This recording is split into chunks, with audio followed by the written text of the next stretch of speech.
Ito na ngayon yung mga lines natin. Una yung shoulder. Tapos, baba ng 1 1/2 is under shoulder. Then, yung bust line natin is 9 1/2. So, ang kinuha nating size is medium. So, yung from bust, up tayo ng 3 inches, magiging upper bust yan siya. Tapos, baba tayo ng 3 inches, magiging lower bust.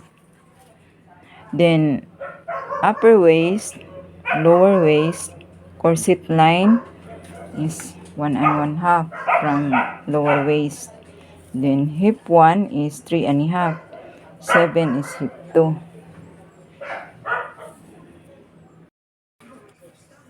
This one is the center line. So, from bust line,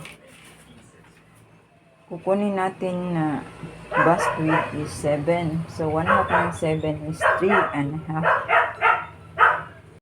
Dahil sa medium yung example natin, yung bust circumference na kukunin natin is 3.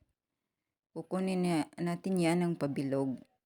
At yung gagawin natin sa medium size is cup B. Karaniwan na medium size is cup B. Merong mga medium size na cup A din. So, dyan, makikita na natin yan sa pagkuha natin ng mga sample na design. Kasi iba-iba ang process ng dart manipulation based sa cup at sa sizes. Dito, makikita na natin kung paano siya i-manipulate. Dito na natin gagamitan ng math kung paano siya gagawin at sa mga formula based sa sizes at sa mga cup sa dibdib natin. Tandaan nyo, yung cup A is 2 1/2 yung circumference sa dibdib natin.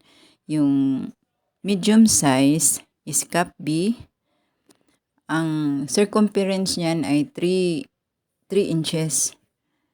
Yung cup C naman ay 3 1/2 inches kasi mas umbok kasi yung dibdib nila kaysa A and B.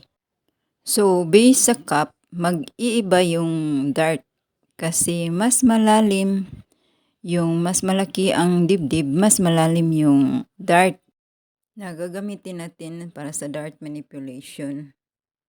At yan namang pahalang na mga lines, malaki din ang epekto niyan depende sa design na gagawin.